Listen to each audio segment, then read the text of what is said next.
एक समय की बात है, हजरत मूसा अलैहिस्सलाम अपनी पत्नी, परिवार, रिश्तेदारों, सामान और दास दासियों के साथ मादयान से मिस्र की ओर प्रस्थान कर रहे थे।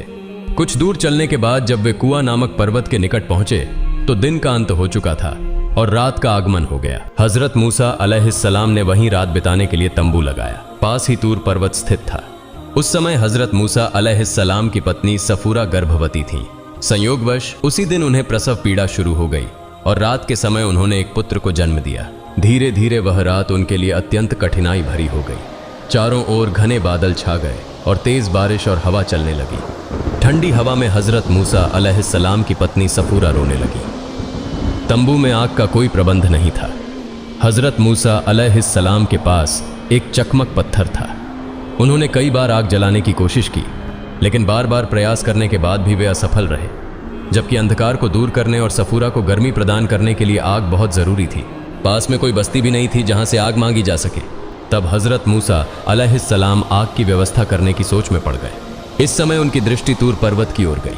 उन्होंने देखा कि तूर पर्वत पर आग की तरह कुछ चमक रहा है। तब उन्होंने अपने साथियों से कहा, तुम लोग यहाँ रुको, मैंने एक स्थान पर आग देखी है। मैं वहां जाकर देखता हूं कि क्या वहां से आग लेकर आ सकता हूं। यदि आग मिल जाए तो हम उससे ठंड से बचाव कर सकते हैं, या देखें कि उस आग के पास कोई व्यक्ति मिले जिससे हम सही रास्ते का पता पूछ सकें। यह कहकर हजरत मूसा अलैहिस्सलाम उस रोशनी की ओर बढ़ने लगे।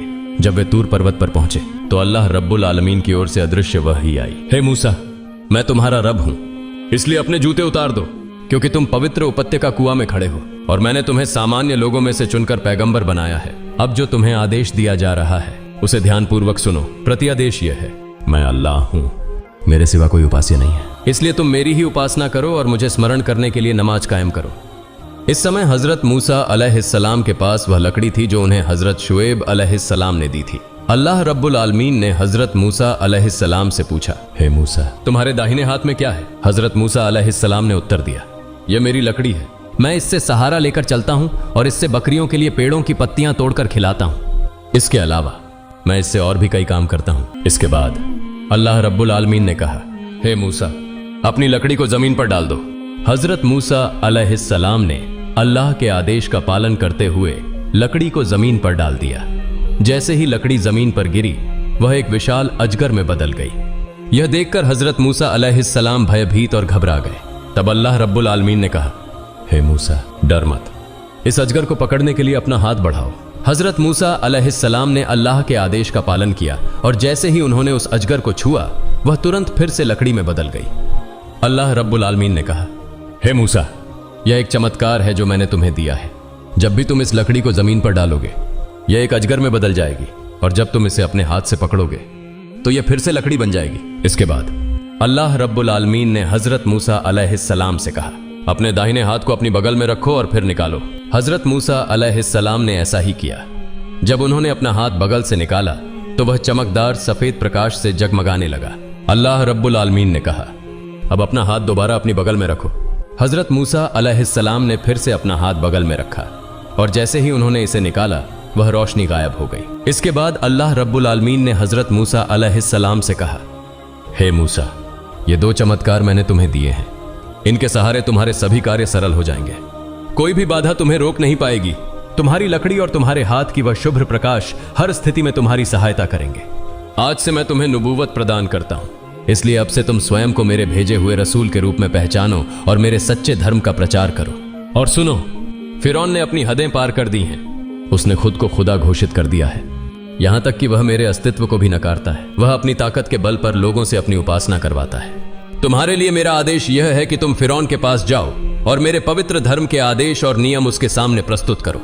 उसे मेरे धर्म के मार्ग की ओर बुलाओ और उसके झूठे दावों, अपराधों और अनुचितता को स्पष्ट करके उसे तौबा करने के लिए पूरी कोशिश करो। यह आदेश पाकर हजरत मूसा अलैहिस्सलाम ने अर्ज किया, हे मेरे पालनहार, मेरा धन संपत्ति, मेरी पत्नी और मेरा परिवार सब पीछे रह गया है। उनकी देखभाल कौन करेगा? और मैं अकेले इतने शक्तिशाली राजा फिरौन के पास कैसे जाऊं? खासतौर पर मैंने मिस्र छोड़ते समय एक मिस्री को मार डाला था। अगर वह मुझे पकड़ लेता है तो वह मुझे तुरंत मार देगा। इसी कारण से उसके पास जाने में मुझे भय हो रहा है। इसलिए मैं आपसे प्रार्थना करता हूं कि मेरे भाई हारून को मेरा सहायक नियुक्त करें और उन्हें भी नबूवत प्रदान करें। वह पर्याप्त ज्ञान और समझ के मालिक हैं और वे वाक्पटुता में मुझसे अधिक पारंगत हैं। कृपया मेरा सीना खोल दें। मेरे अनुभव और क्षमता में वृद्धि करें ताकि मैं आपके आदेशों का सही ढंग से पालन कर सकूं और मेरी जबान में जो रुकावट है उसे भी दूर कर दें। हजरत मूसा अलैहिस्सलाम की प्रार्थना के जवाब में अल्लाह ताला ने कहा, हे मूसा, तुम्हारी सभी प्रार्थनाएं स्वीकार कर ली गई और तुम्हारे भाई हारून को नबूवत प्रदान कर दी गई है और तुम्हारी पत्नी और संपत्ति की रक्षा का प्रबंध भी कर दिया जाएगा, इसलिए उनकी चिंता मत करो, मैं उनकी देखभाल करूंगा। हजरत मूसा अलैहिस्सलाम ने अल्लाह रब्बुल आलमीन का आदेश पाकर तूर पर्वत से उतरकर मिस्र की ओर प्रस्थान किया। मिस्र पहुंचने पर हजरत मूसा अलैहिस्सलाम सबसे पहले अपने माता पिता, बहन और बड़े भाई हजरत हारून अलैहिस्सलाम से मिले। उन्होंने हजरत हारून अलैहिस्सलाम को बताया, हे मेरे भाई, अल्लाह रब्बुल आलमीन ने आपको नबूवत प्रदान की है और आपको मेरा सहायक नियुक्त किया है। उन्होंने हमें आदेश दिया है कि हम फिरौन के दरबार में जाकर उसे अल्लाह के मार्ग की ओर बुलाएं। इसके बाद दोनों भाई एक साथ फिरौन के दरबार की ओर रवाना हुए।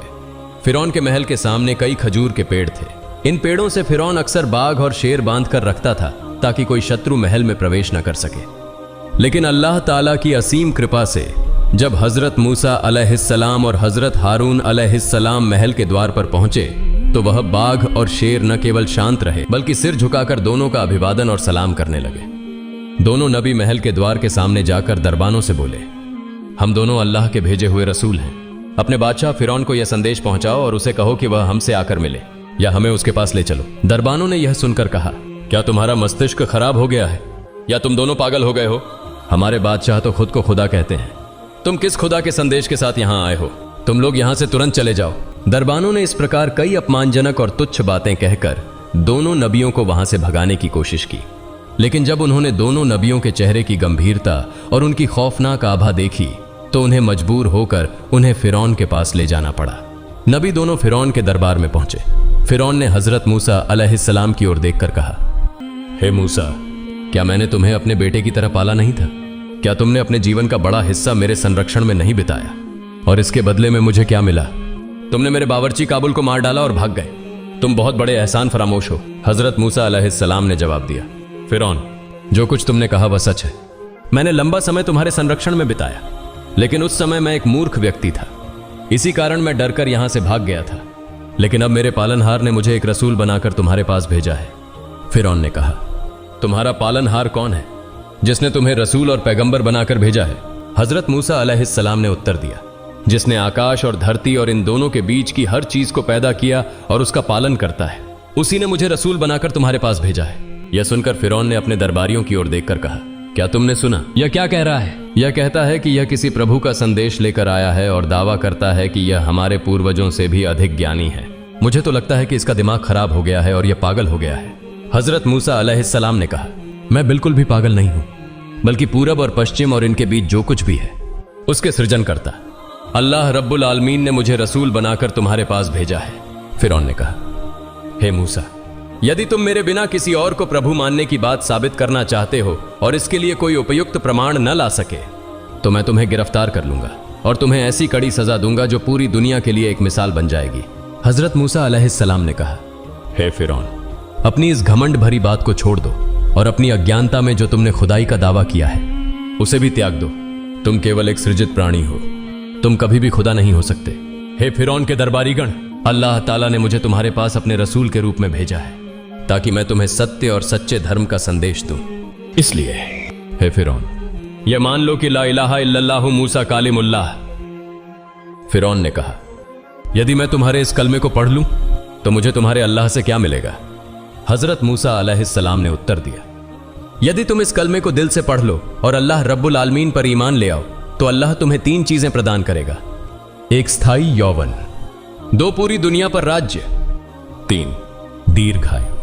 इन 3 उपहारों के अतिरिक्त कयामत के दिन तुम्हें बिना किसी हिसाब किताब के जन्नत में प्रवेश का वरदान मिलेगा। हजरत मूसा अलैहिस्सलाम को अल्लाह ताला की ओर से यह हुक्म दिया गया था कि वे फिरौन से नरमी और मुलायम लहजे में बात करें। इसी वजह से हजरत मूसा अलैहिस्सलाम ने फिरौन से नर्म और शांत स्वर में बात की। इसके बाद हजरत मूसा अलैहिस्सलाम ने कहा, मैंने जो तुम्हें इस कलमे ला इलाहा इल्लल्लाह की दावत दी है उसके बारे में विचार करो। यह कहकर हजरत मूसा अलैहिस्सलाम उस दिन के लिए विदा हो गए।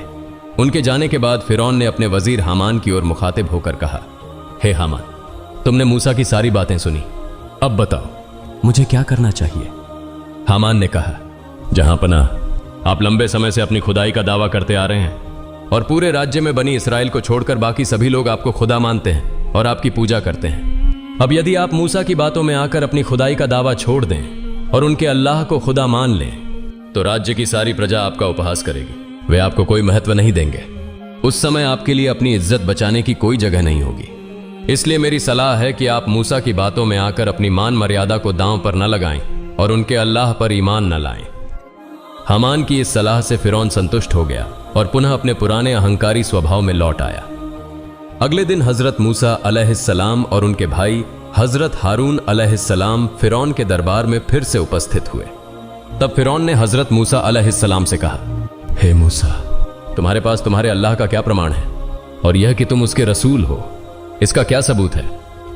हजरत मूसा अलैहिस्सलाम ने फिरौन के सवाल का जवाब देते हुए कहा, यदि मैं तुम्हें प्रत्यक्ष प्रमाण पेश कर दूं तो क्या तुम मेरे अल्लाह पर ईमान लाओगे? फिरौन ने कहा, यदि तुम सच्चे हो तो पहले वह प्रमाण दिखाओ, उसके बाद मैं सोच विचार करूंगा। इसके बाद हजरत मूसा अलैहिस्सलाम ने अपनी लाठी जमीन पर फेंक दी। लाठी फेंकते ही वह एक विशाल अजगर में बदल गई। अजगर फुफकारता हुआ फिरौन के सिंहासन की ओर बढ़ने लगा। यह देखकर फिरौन भयभीत होकर घबरा गया और चिल्लाने लगा, हे मूसा, क्या तुम मुझे दीन की दावत देने आए हो या मेरा प्राण हरने के लिए? हजरत मूसा अलैहिस्सलाम ने कहा, हे फिरौन, मैं तुम्हें मारने नहीं बल्कि तुम्हें दीन की दावत देने आया हूं। इसके बाद उन्होंने उस अजगर को हाथ से छुआ और वह पुनः लाठी में बदल गया। फिरौन ने राहत की सांस ली और अपने सिंहासन पर जाकर बैठ गया। इस समय हजरत मूसा अलैहिस्सलाम ने अपना हाथ अपनी बगल के नीचे रखा और फिर बाहर निकाला। अचानक उनके हाथ से एक तेज उज्ज्वल प्रकाश निकलने लगा, जो इतना प्रखर था कि सूर्य का प्रकाश भी उसके सामने फीका पड़ गया। यह प्रकाश जिसकी आंखों पर पड़ता उसकी आंखें चौंधिया जाती। फिरौन घबरा कर बोला, हे मूसा, अपने इस प्रकाश को बंद करो, नहीं तो हम सभी अंधे हो जाएंगे। हजरत मूसा अलैहिस्सलाम ने अपना हाथ दोबारा अपनी बगल के नीचे रखा और प्रकाश तुरंत बंद हो गया। इन चमत्कारों को देखकर फिरौन का मन अल्लाह रब्बुल आलमीन पर ईमान लाने के लिए तैयार हो गया। लेकिन जैसे ही वजीर हामान ने फिरौन का यह झुकाव देखा, उसने तुरंत कहा, जहां पनाह, मूसा एक बड़ा जादूगर है। उसके इन सारे जादू को देखकर आप डरे नहीं। आपके राज्य में मूसा जैसे और उससे भी बड़े जादूगर मौजूद हैं। उनके जरिए हम मूसा को हराकर परास्त कर सकते हैं। हामान की बात सुनकर फिरौन का हौसला बढ़ा और उसका मनोबल फिर से बदल गया। उसने हजरत मूसा अलैहिस्सलाम से कहा, हे मूसा, मेरे राज्य में तुम्हारे जैसे कई जादूगर हैं। यदि तुम उन्हें पराजित कर सको तो मैं तुम्हारे अल्लाह पर ईमान ले आऊंगा। हजरत मूसा अलैहिस्सलाम ने कहा, ठीक है, तो ऐसा ही हो। अब बताओ, मुझे तुम्हारे जादूगरों से किस दिन मुकाबला करना होगा? फिरौन ने कहा, हमारे सामने एक उत्सव का दिन आने वाला है। उस दिन बहुत सारे लोग एकत्रित होंगे। उसी दिन तुम्हारा मुकाबला मेरे जादूगरों से होगा। हजरत मूसा अलैहिस्सलाम ने कहा, ठीक है, ऐसा ही होगा। यह कहकर हजरत मूसा अलैहिस्सलाम और हजरत हारून अलैहिस्सलाम फिरौन के दरबार से विदा हो गए।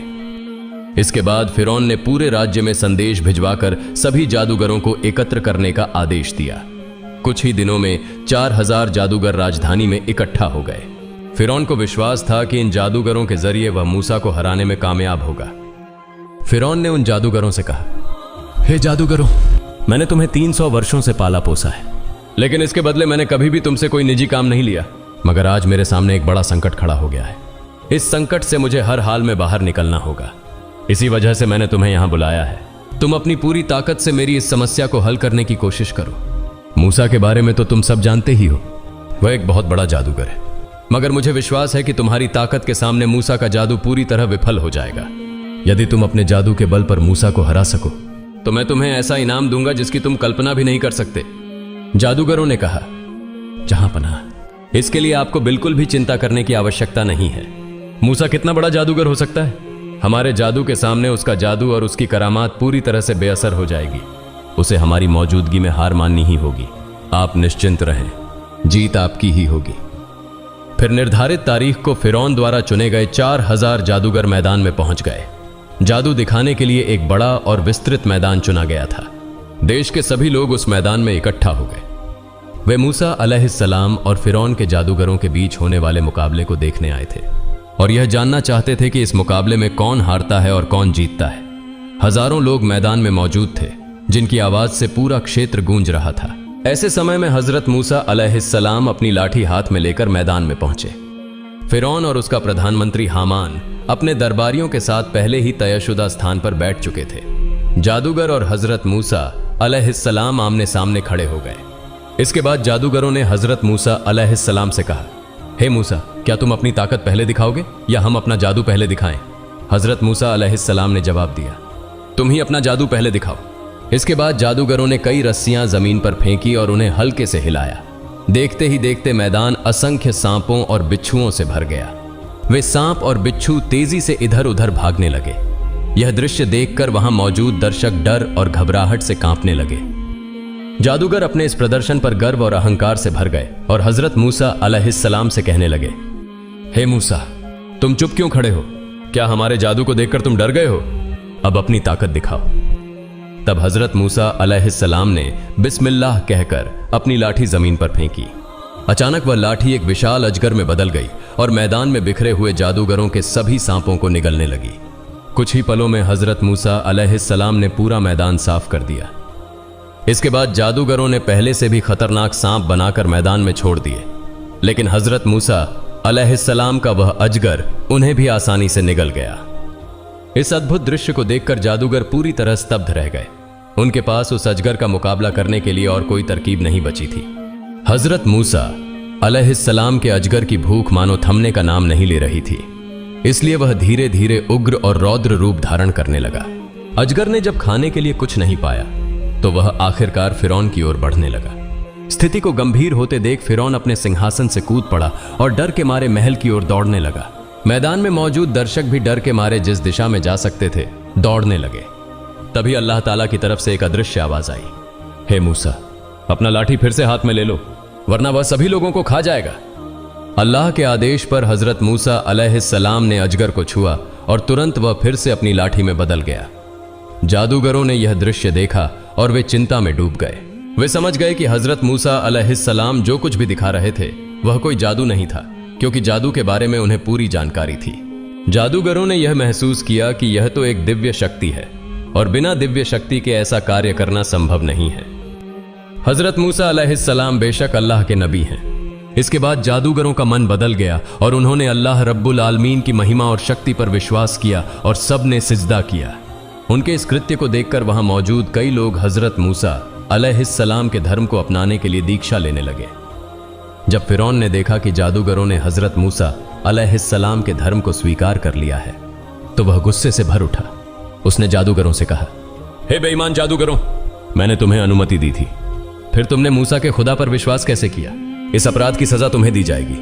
मैं तुम्हारे हाथ पैर काट दूंगा, फिर तुम्हें खजूर के पेड़ों पर लटका दूंगा, तब तुम समझ सकोगे कि मेरी सजा कितनी कठोर और भयंकर है। जादूगरों ने कहा, हे फिरौन, हम हजरत मूसा अलैहिस्सलाम के रब के जो प्रमाण पाए हैं और जिन्हें हमने पहचान लिया है, उसके बाद हम तुम्हारे सामने उसकी कोई जगह नहीं बना सकते। अब तुम जो चाहो वह कर सकते हो। हालांकि यह सच है कि तुम हमें सिर्फ इस दुनिया में सजा दे सकते हो, परंतु परलोक में तुम हमें एक भी क्षति नहीं पहुंचा सकते। उनकी बातों को सुनकर फिरौन ने अपने गार्ड से कहा, तुम उनके एक हाथ और एक पैर काटकर उन्हें सूली पर चढ़ा दो। फिरौन का आदेश मानते हुए जादूगरों के हाथ पैर काट दिए गए और उन्हें सूली पर चढ़ा दिया गया। लेकिन जब तक उनके शरीर में जान थी वे कहते रहे, हम अल्लाह पर विश्वास करते हैं, हम कभी भी ईमान नहीं छोड़ेंगे, हम अपने रब के पास जा रहे हैं, हमारा दिली ख्वाहिश है कि हमारा रब हमें माफ कर दे। इसके बाद हजरत मूसा अलैहिस्सलाम ने फिरौन से कहा, हे फिरौन, क्या तुम अब भी अल्लाह रब्बुल आलमीन पर ईमान नहीं लाओगे? तुम पर अल्लाह का गजब आने से पहले तुम ईमान लाकर उसे स्वीकार करो। ला इलाहा इल्लल्लाहु मूसा कालिमुल्लाह। लेकिन फिरौन ने हजरत मूसा अलैहिस्सलाम की कोई बात नहीं सुनी, बल्कि वह पहले से भी ज्यादा अहंकारी और उद्दंड हो गया। अल्लाह रब्बुल आलमीन के एकत्व का प्रत्यक्ष प्रमाण मिलने के बावजूद फिरौन और उसके लोग ईमान नहीं लाए। इसके बाद अल्लाह रब्बुल आलमीन ने उन्हें विभिन्न प्रकार के अजाब और मुसीबतों से सताना शुरू कर दिया, जैसे बाढ़, जल प्रलय, टिड्डियां, कीड़े और देश भर का पानी खून में बदल जाना जैसे भयानक घटनाएं और सजाएं आईं।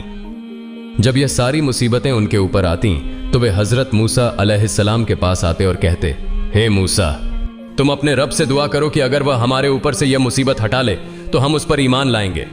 फिर हजरत मूसा अलैहिस्सलाम अल्लाह रब्बुल आलमीन से दुआ करते और जैसे ही वह मुसीबत दूर हो जाती वे फिर से अपना वादा तोड़ देते। इस प्रकार लगभग 12 वर्षों तक अल्लाह रब्बुल आलमीन ने काफिरों पर तरह तरह के अजाब और सजाएं भेजी, लेकिन फिर भी उन्हें कोई शिक्षा नहीं मिली। अंत में अल्लाह रब्बुल आलमीन फिरौन और उसके अनुयायियों से अत्यधिक नाराज और क्रोधित हो गए और उन्होंने हजरत मूसा अलैहिस्सलाम को सूचित किया, हे मूसा, तुम बनी इसराइल को लेकर उस रात मिस्र से गुपचुप निकल जाओ। तुम इस तरह निकलना कि काफिरों को बिल्कुल भी खबर ना हो। फिर जब तुम अपने समुदाय के साथ समुद्र के किनारे पहुंच जाओ तो तुम अपनी छड़ी से समुद्र के पानी को हिट करना। इसके बाद समुद्र का पानी सूखकर रास्ता बन जाएगा और उस रास्ते से तुम लोग सुरक्षित रूप से समुद्र पार कर सकोगे। हजरत मूसा अलैहिस्सलाम ने अल्लाह रब्बुल आलमीन के आदेश को प्राप्त करके बनी इसराइल को सूचित किया और फिर एक रात चांद के उगने के साथ ही वह अपने समुदाय को लेकर चल पड़े। तफसीरज हजरत मुजाहिद रहमतुल्लाही अलैहि के अनुसार उस रात चंद्र ग्रहण था, इसलिए थोड़ी सी अंधेरे की स्थिति थी। उसी अवसर पर हजरत मूसा अलैहिस्सलाम बनी इसराइल को लेकर निकल पड़े।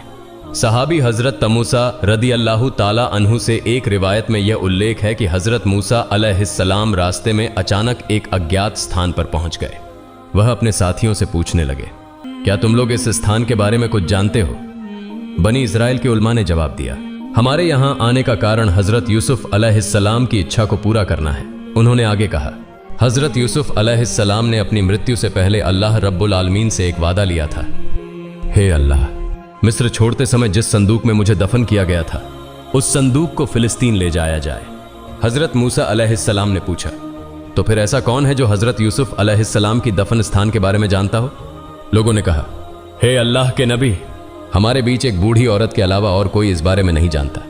फिर हजरत मूसा अलैहिस्सलाम ने उस बूढ़ी औरत को बुलाया और कहा, हे बूढ़ी औरत, हम तुमसे पूछते हैं कि हजरत यूसुफ अलैहिस्सलाम की कब्र कहां है? तब बूढ़ी औरत ने कहा, हे अल्लाह के नबी, मेरी एक शर्त है जिसके बारे में जानने से पहले मैं हजरत यूसुफ अलैहिस्सलाम की कब्र के बारे में आपको नहीं बताऊंगी। हजरत मूसा अलैहिस्सलाम ने पूछा, हे बूढ़ी औरत, तुम्हारी शर्त क्या है? बूढ़ी औरत ने कहा, हे अल्लाह के नबी, मैं चाहती हूं कि हम दोनों जन्नत में एक साथ रहें। यदि आप मुझे यह वादा देते हैं तो मैं आपको हजरत यूसुफ अलैहिस्सलाम की कब्र दिखा दूंगी। लेकिन हजरत मूसा अलैहिस्सलाम ने बिना अल्लाह के आदेश के कोई वादा नहीं किया। फिर वह निरुत्साहित हो गए। तभी अल्लाह रब्बुल आलमीन से वाही आई, हे मूसा, तुम उस बूढ़ी औरत से यह वादा कर सकते हो? अल्लाह के आदेश के बाद हजरत मूसा अलैहिस्सलाम ने बूढ़ी औरत से यह वादा किया। फिर बूढ़ी औरत उन्हें एक कुएं के पास ले गई और कहा, हे अल्लाह के नबी, इस कुएं का पानी पूरी तरह से निकाल दो। इस कुएं के नीचे हजरत यूसुफ अलैहिस्सलाम की कब्र है। बूढ़ी औरत के कहे अनुसार कुएं का पानी निकाल दिया गया। फिर देखा गया कि हजरत यूसुफ अलैहिस्सलाम का शव एक संदूक में रखा हुआ था। फिर उस संदूक को ऊपर उठाया गया और शव से भरा संदूक लेकर हजरत मूसा अलैहिस्सलाम बनी इसराइल के साथ चलने लगे। उनके चलने के दौरान उस शव से इतनी रोशनी निकल रही थी जैसे सूरज की किरणें फैल रही हों। हजरत मूसा अलैहिस्सलाम बनी इसराइल को लेकर तेजी से लाल सागर की ओर बढ़ रहे थे। यहां तक कि सुबह होते ही कृतियां बनी इसराइलियों के घरों में जाकर यह देख पाए कि बनी इसराइल का कोई भी चिन्ह कहीं नहीं है। तब उन्हें समझ में आ गया कि बनी इसराइली मिस्र छोड़ चुके हैं। इस बात की जानकारी उन्होंने तुरंत फिरौन को दी। खबर सुनकर फिरौन उत्तेजित हो उठा। फिर उसने उपस्थित लोगों और अपने सैनिकों के बीच उत्तेजना फैलाने के उद्देश्य से कहा, ये कृतियां बनी इसराइली धोखा देकर हमसे भाग रहे हैं। हमारे ऊपर यह आवश्यक हो गया है कि हम उन्हें पकड़कर कड़ा दंड दें। मेरा आदेश है कि अब तत्काल मेरे सभी सैनिक तैयार हो जाएं और बनी इसराइलियों को पकड़ने के लिए हथियारों से सज्जित होकर चलें। फिरौन के आदेश पर उसके सैनिक पूरी तरह से हथियारों से सज्जित होकर निर्धारित स्थान पर इकट्ठा हो गए। फिर एक विशाल सैनिक दल लेकर फिरौन की हजरत मूसा अलैहिस्सलाम का पीछा करने के लिए चल पड़ा। बनी इसराइल तेजी से अपनी यात्रा कर रहे थे और उनके पीछे फिरौन और उसकी सेना भी तेजी से उनका पीछा कर रही थी। कहीं भी छोटा सा भी विराम लेने का ख्याल नहीं आ रहा था, क्योंकि उन्हें मालूम था कि अगर वे रुकते हैं तो शिकार हाथ से निकल जाएगा और वे बनी इसराइल को किसी भी हाल में हाथ से जाने नहीं देना चाहते थे। इसी बीच हजरत मूसा अलैहिस्सलाम बनी इसराइल के साथ लोहित सागर के किनारे पहुंच गए। बनी इसराइल ने पीछे मुड़कर देखा तो पाया कि फिरौन, उसकी सेना और लोग उनके पीछे आ रहे हैं। इस स्थिति को देख बनी इसराइल बहुत निराश और चिंतित हो गए। जिस प्रकार और जिस संकट में सशस्त्र बल उनके पीछे दौड़ रहे थे, वह देख बनी इसराइल सोचने लगे कि आज उनकी मौत निश्चित है। फिरौन और उसके समुदाय के हाथों से मुक्ति पाने के लिए वे मिस्र छोड़ आए थे, लेकिन अब जिस परिस्थिति का सामना करना पड़ रहा था उसमें उनका अस्तित्व ही संकट में आ गया था। पीछे फिरौन और उसके लाखों सैनिक थे और सामने लोहित सागर की तेज लहरें भागने का कोई रास्ता नहीं था। वे बहुत घबराए हुए थे और हजरत मूसा अलैहिस्सलाम से कहने लगे, हे मूसा, अब हम पकड़े जा चुके हैं। जब तक कृतियां हम पर अत्याचार करते रहे हम जिंदा थे, लेकिन अब हमें कोई भी रक्षा नहीं मिलेगी। आज सभी को वे चक्की की तरह पीसकर छोड़ देंगे। अगर किसी को जिंदा भी छोड़ेंगे तो उसे गुलाम बना लेंगे। ऐसी स्थिति में हजरत मूसा अलैहिस्सलाम अकेले और शांत खड़े थे, क्योंकि वे जानते थे कि जो कुछ भी उन्होंने किया वह अल्लाह के आदेश से किया था। इसलिए जो सबसे महान ताकत और ज्ञान के मालिक हैं, अल्लाह रब्बुल आलमीन, इस संकट से उबरने के लिए जरूर उनकी मदद करेंगे। इस विश्वास के साथ उन्होंने बनी इसराइल से कहा, हे बनी इसराइल, डरने की कोई बात नहीं है। अल्लाह हमारे साथ हैं, वह हमें जरूर रास्ता दिखाएंगे। मिस्र छोड़ने से पहले अल्लाह रब्बुल आलमीन ने हजरत मूसा अलैहिस्सलाम को वाही के माध्यम से यह बताया था कि जब आप लोहित सागर के किनारे पहुंचेंगे तो अपनी लाठी से पानी पर वार करें, जिससे सूखा रास्ता बन जाएगा और आप बनी इसराइल को लेकर सुरक्षित रूप से समुद्र के दूसरी ओर पहुंच जाएंगे। लेकिन जब हजरत मूसा अलैहिस्सलाम लोहित सागर के किनारे पहुंचे तो वे यह बात पूरी तरह से भूल गए। इस कारण वे यह तय नहीं कर पा रहे थे कि क्या करना चाहिए। दूसरी ओर पकड़े जाने का डर और बनी इसराइल की चीख पुकार सुनाई दे रही थी, क्योंकि वे पीछे मौत को महसूस कर रहे थे। इस परिस्थिति में अल्लाह ने अपनी मेहरबानी से हजरत मूसा अलैहिस्सलाम को फिर से वाही के माध्यम से बताया, हे मूसा, तुम अपनी लाठी से समुद्र पर वार करो। वाही मिलने के बाद हजरत मूसा अलैहिस्सलाम ने अपनी लाठी से समुद्र के पानी पर वार किया और तुरंत पानी 2 भागों में फट गया। इस प्रकार बनी इसराइल के 12 कबीले के लिए 12 रास्ते बन गए और पानी के दोनों किनारे बर्फ के जैसे कठोर पदार्थ के रूप में पर्वत जैसे खड़े हो गए। ऐसा लगता था जैसे दोनों तरफ पहाड़ और बीच में रास्ता हो। अल्लाह के असीम कुदरत से लोहित सागर के बीच में रास्ता बन गया और हजरत मूसा अलैहिस्सलाम के निर्देश पर 12 कबीले एक एक रास्ते से नीचे उतरने लगे। रास्ते के बीच के कठोर बर्फ जैसे पानी को अल्लाह रब्बुल आलमीन इस प्रकार बना दिया था कि रास्ता पार करते हुए लोग एक दूसरे को देख सकते थे, आपस में बात कर सकते थे और आसानी से रास्ता पार कर सकते थे। बहुत जल्दी वे लोहित सागर के दूसरे किनारे पर पहुंच गए और दूसरी ओर फिरौन अपनी सेना के साथ लोहित सागर के किनारे पहुंच गया। समुद्र के किनारे पहुंचने पर समुद्र के बीच बने रास्ते को देखकर वे हैरान हो गए, क्योंकि ऐसा रास्ता मानव कल्पना से परे था, जिसे कोई भी कभी भी सपने में भी नहीं सोच सकता था। जो आज वे वास्तविकता में देख रहे हैं, उसे देखकर वे अचंभित होकर खड़े हो गए। कोई भी कुछ कह नहीं पा रहा था। एक अविश्वसनीय दृश्य को देखकर वे एक जगह खड़े थे। तभी फिरौन सोच में पड़ गया कि यह क्या मूसा का जादू है या उसकी मोजेजा का प्रभाव। अगर लोग मानते हैं कि यह मूसा के मोजेजा का प्रभाव है तो वे मूसा पर ईमान ले आएंगे, और अगर ऐसा हुआ तो मेरी अब तक की ईश्वरता की जो मांग थी वह एक पल में धूल में मिल जाएगी। इससे मुझे लोगों के सामने बहुत शर्मिंदगी का सामना करना पड़ेगा। इसलिए उसने फिर से धोखाधड़ी का सहारा लिया और अपने सैनिकों से कहा, तुम लोग देख रहे हो, जो कुछ तुम देख रहे हो यह सब मेरी ही रचना है। मेरे डर से समुद्र सहित यह रास्ता बन गया है, इसलिए अब तुम लोग सब आगे बढ़ो। हालांकि फिरौन यह शब्द बोल रहा था, लेकिन उसके दिल में यह डर था कि अगर हजरत मूसा अलैहिस्सलाम द्वारा बनाए गए रास्ते पर मेरे सैनिक और मैं समुद्र में उतरते हैं और पानी मिलकर रास्ते को बंद कर देता है तो हम सभी, मेरे सैनिक और लोग, समुद्र में डूब जाएंगे। इस डर से वह भले ही कुछ कहे, लेकिन समुद्र में उतरने से डर रहा था। अगर वह समुद्र में नहीं उतरेगा तो अल्लाह रब्बुल आलमीन की इच्छा पूरी नहीं होगी। इसलिए अल्लाह के आदेश से हजरत जिब्राइल अलैहिस्सलाम, जो एक व्यक्ति के रूप में एक घोड़े पर सवार होकर फिरौन के पास पहुंचे। फिरौन के घोड़े के महावत ने जिब्राइल अलैहिस्सलाम के घोड़े के महावत को देखा और उनके पास जाने के लिए उत्सुक हो गया। फिर जिब्राइल अलैहिस्सलाम ने अपने घोड़े को समुद्र के रास्ते पर भेज दिया और फिरौन का महावत उसे अनुसरण करता हुआ समुद्र के रास्ते पर कूद पड़ा। फिरौन ने अपनी घोड़े की लगाम को खींचकर उसे रोकने की कोशिश की, लेकिन वह उसे रोकने में असफल रहा। इस तरह फिरौन का महावत उसे लेकर समुद्र के रास्ते में कूद पड़ा और सैनिक, साथ में लोग भी उनका अनुसरण करने लगे। बनी इसराइल इस दृश्य को देखकर बहुत घबराए हुए थे, क्योंकि उस समय तक रास्ते पूरी तौर पर सुरक्षित थे और फिरौन तथा उसके सैनिक भी घोड़े पर सवार थे और बनी इसराइल सभी पैदल और निर्वस्त्र थे। इसलिए फिरौन की सेना के हाथों अगर वे पकड़े गए तो वे पूरी तरह से समाप्त हो जाएंगे। इस डर से वे अत्यधिक चिंतित और घबराए हुए थे।